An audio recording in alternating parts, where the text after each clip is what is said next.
고개 들고 가슴 펴고 손 펴고 깊이 숨 들이마시고 자 미소 이렇게 살짝 미소를 던지시면서 잠시 이전에 나눴던 말씀을 떠올려 보겠습니다. 마태복음 21장에 두 개의 비유가 나옵니다. 하나는 아버지가 두 아들에게 포도원에 가서 일을 하라고 하는데 첫째는 간다고 했다가 안 갔습니다. 그리고 둘째는 처음엔 안 간다고 했다가 나중에 가는 이야기입니다. 그리고 또 하나는 어느 포도원 주인이 농부들에게 포도원을 맡기고 외국에 나가게 됩니다. 수확대가 돼서 포도를 이제 거들어 드리려고 종들을 보냈더니 글쎄 이 농부들이 이 종들을 때리고 돌로 쳐서 죽입니다. 그래서 또 다른 종들을 보냈는데 이번에도 똑같이 때리고 죽이고 합니다. 그래서 아들을 보내면 좀 다르겠지 싶어가지고 아들을 보냅니다. 하지만 이 농부들은 뉘우치기는커녕 아들의 유산을 차지하겠다며 포도원 밖으로 끌고 나가서 살해를 합니다.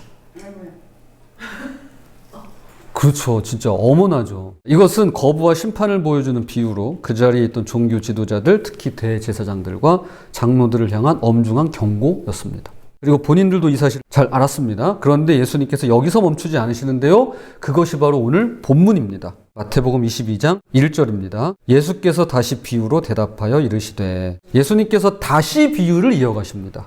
왜일까요? 이만하면 충분히 알아들었을 것 같은데 왜 또다시 비유를 말씀하시는 걸까요? 여기에는 놀라운 구조가 있습니다. 21장에서 22장으로 넘어오면서 점점 더 심각해지는 거부, 더 강렬해지는 심판이 나타나게 됩니다. 그래서 점층식으로 구성되어 있어요. 점점 더 강화가 됩니다. 이 비유를 통해서 하나님 나라가 무엇인지 그리고 우리가 어떤 사람이어야 하는가에 관하여 두 가지로 함께 말씀을 살펴보도록 하겠습니다. 첫 번째, 하나님 나라 밖 초대를 거부한 사람들입니다. 하나님 나라 바깥 초대를 거부한 사람들입니다. 오늘 본문에서 예수님은 천국을 혼인잔치에 비유하십니다. 당시 유대 문화에서 혼인잔치는 단순한 결혼 예식이 아니었습니다. 특히 왕의 아들, 왕자의 혼인잔치라면 더욱 그러한데요. 이것은 왕국 전체의 축제이자 초대받은 사람들에게는 최고의 영예였습니다. 그런데 의외의 일이 벌어집니다. 3절입니다. 그 종들을 보내어 그 청한 사람들을 혼인잔치에 오라 하였더니 오기를 싫어하거늘 초대받은 사람들이 오기를 싫어했습니다. 뭐 그럴 수도 있죠.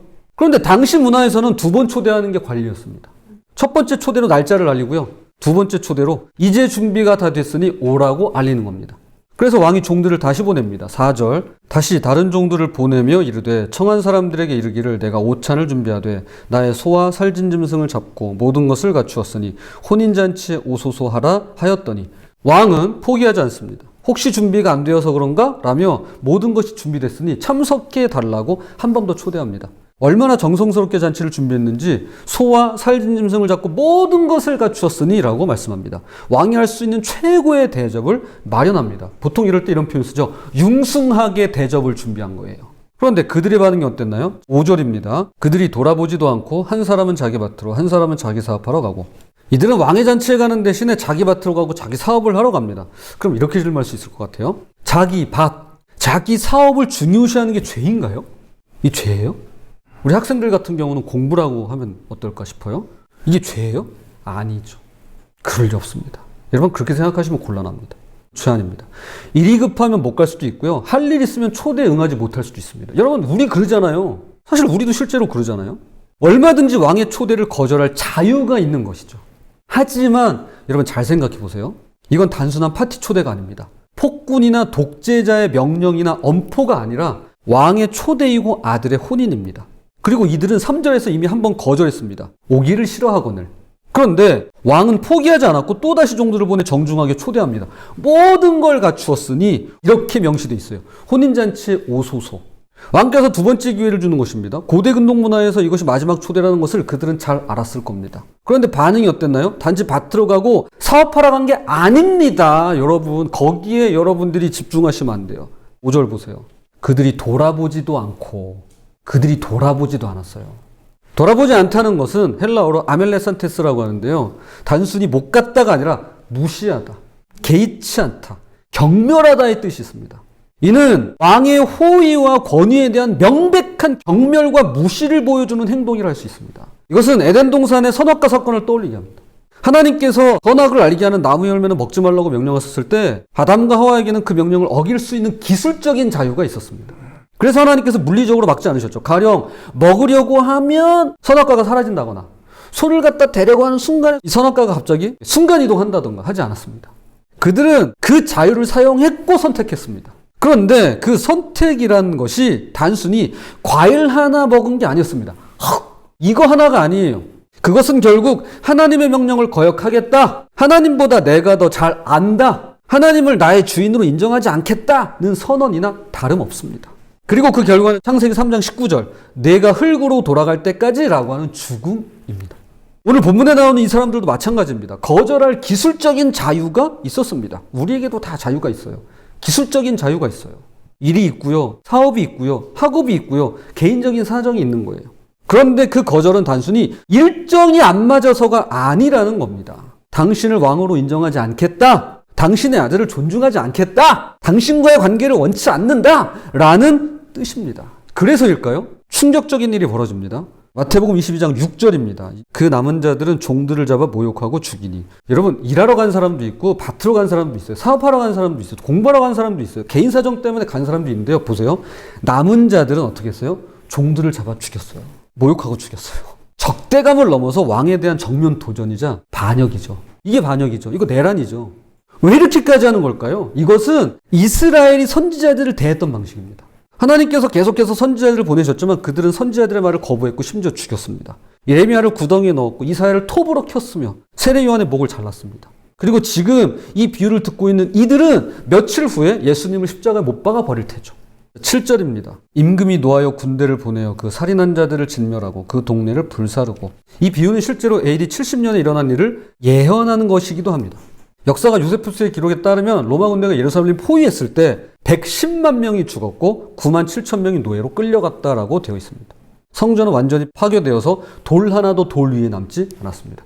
하나님의 종들을 죽이고 그분의 초대를 거절한 결과라 할 수 있을 것입니다. 그런데 이야기는 여기서 끝나지 않습니다. 혼인잔치는 여전히 준비되어 있는 상태예요. 시작도 안 했습니다. 아무리 사람들이 거절하고 심지어 종들을 죽였어도 잔치는 계속되어야 됩니다. 왜냐하면 왕자의 혼인은 이루어져야 하니까요. 그래서 왕은 번화가로 나가 사람들을 만나는 대로 초대하라고 합니다. 10절입니다. 종들이 길에 나가 악한 자나 선한 자나 만나는 대로 모두 데려오니 혼인잔치에 손님들이 가득한지라. 여기서 주목해야 될 표현이 있습니다. 선한 자나 악한 자나. 선한 사람만 초대받은 거 아닙니다. 악한 사람도 함께 초대했습니다. 이것이 바로 하나님의 은혜입니다. 처음 초대받았던 사람들은 자격이 있다고 여겨진 사람들이었습니다. 종교 지도자들, 율법을 잘 지킨다는 사람들, 소위 경건하다고 알려진 사람들, 그 당시 신앙이 좋다고, 믿음이 좋다고 존경받는 사람들이었습니다. 그들은 자신들이 합당하다고 생각했습니다. 그러나 그들은 거절했죠. 초대를 거절했죠. 이제 왕은 자격과 상관없이 선하든 악하든 사거리에서 만나는 모든 사람들을 초대합니다. 이것은 복음이 유대인에게서 이방인에게로 확장되는 구원의 역사를 보여주는데요. 오늘날 세계 각처의 교회가 세워지게 된 하나님의 은혜 덕분입니다. 사실 우리가 이 자리에 모인 것도 어떤 자격이 있어서가 아니죠. 저에게 자격이 있어서 제가 이 자리에 서 있나요? 그렇지 않습니다. 하나님께서 사거리에서 우리를 만나시고 초대하셨기 때문입니다. 우리에게 자격이 있는 게 아니라 주님께 자격이 있는 것이죠. 우리를 초대할 자격, 누구라도 부르실 자격. 자, 그런데 이제부터 장면이 바뀌면서 놀라운 반전이 일어나게 됩니다. 두 번째입니다. 하나님 나라 안 예복을 거절한 사람들입니다. 하나님 나라 밖에서 초대를 거부한 사람도 있어요. 그 사람들은 아예 그 잔치에 들어오지도 않았습니다. 근데 이제부터는 장면이 바뀌고 놀라운 반전이 일어나는데요. 11절입니다. 임금이 손님들을 보러 들어올새 거기서 예복을 입지 않은 한 사람을 보고 어느덧 잔치는 시작되고 손님들로 가득 찼습니다. 잠시 후 왕이 초대받은 손님들을 보러 들어옵니다. 그런데 한 사람이 눈에 띕니다. 바로 예복을 안 입은 사람이에요. 얼마나 잘 띄었겠습니까? 다 입고 있어요. 근데 한 사람이 안 입고 있어요. 눈에 딱 띄죠. 여기서 반전이 일어납니다. 앞부분이 하나님 나라 바깥에 있는 사람들이에요. 즉 초대를 거절한 사람들, 종들을 죽인 사람들의 이야기였다면 지금부터는 하나님 나라 안으로 들어온 사람의 이야기입니다.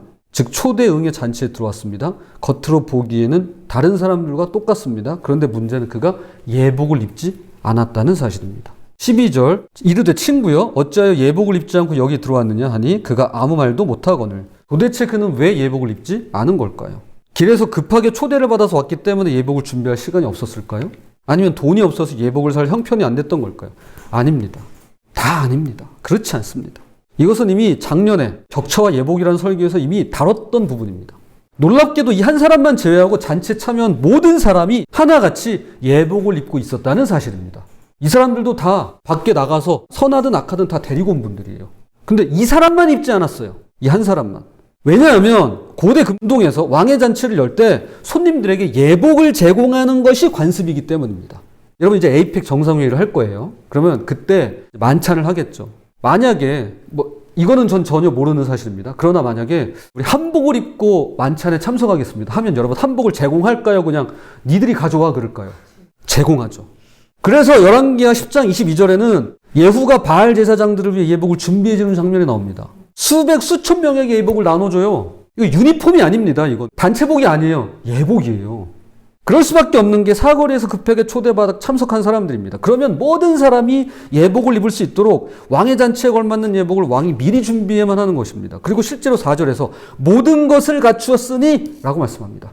여기에는 왕의 예복도 포함된 것이에요. 그래서 왕이 친구여 왜 너만 예복을 입지 않았느냐라고 물었을 때 그가 아무 대답도 못한 것입니다.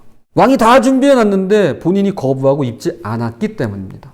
그럼 이 예복은 뭘 의미할까요? 흔히 선한 행실이라고 해석하는 경우가 많습니다. 선한 행실에 예복을 입어야 천국에 들어갈 수 있다라고 말이죠. 그러나 오늘 본문의 맥락에서는 두 가지 이유 때문에 그럴 수가 없습니다. 하나는 10절 악한 자나 선한 자나 만나는 대로 모두 데려오니 만약 예복이 선한 행실을 의미한다면 악한 자들은 그 자리에 있을 수 없습니다. 그런데 왕은 악한 자인 줄 알면서도 그들을 초대했고 쫓아내지 않았습니다.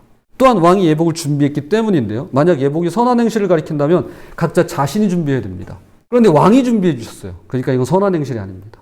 그렇다면 예복이란 뭘까요? 로마서 13장 14절 오직 주 예수 그리스도로 옷 입고 정욕을 위하여 육신의 일을 도모하지 말라. 바로 예수 그리스도이십니다. 우리가 준비하는 게 아니라 하나님께서 미리 준비해 주신 예수 그리스도의 의를 가리킵니다. 이미 말씀하셨더랬죠. 사람으로는 할 수 없으나 하나님으로서는 다 하실 수 있는 이라 마태복음 19장에서 이미 봤어요.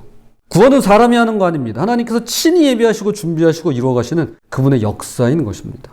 그럼 왜 이 사람은 왕이 준비해준 예복을 입지 않은 걸까요? 아니 입으라고 다 마련해 줬는데 왜 그럴까요? 만약에 그가 누더기 옷이나 더러운 옷을 입고 있었다면 분명히 부끄럽고 창피해서라도 왕이 준비한 예복으로 얼른 갈아입었을 겁니다. 그렇겠죠. 내 거보다 더 좋아 보이니까. 그런데 그러지 않은 걸로 봐서는 아마도 그가 다른 사람들보다 더 좋은 옷을 입고 있었을 가능성이 큽니다. 그래서 굳이 갈아입지 않아도 된다고 생각했던 것이죠. 또는 왕이 준비한 예복보다 더 좋은 옷을 입고 있었을지도 모릅니다. 나 이런 사람이야 라면서 자신의 지위와 신분을 자랑할 수 있는 그런 예복 말이죠. 그런 옷을 입고 있었을 가능성이 큽니다. 저희 자녀가 다니는 중학교 전교생이 15명입니다. 보통 한 학급보다도 적어요. 1학년이 입학을 하면 교복을 맞춰줍니다. 그래서 전교생에게 다 교복을 맞춰줍니다. 그러면 아침에 교복을 입고 등교합니다. 그런데 어느 날 한 학생이 머리 끝부터 발끝까지 명품으로 치장을 하고 왔다고 해보겠습니다. 이게 아무리 값비싼 명품이어도요, 학교에 입고 갈 수 있는 교복은 아닙니다.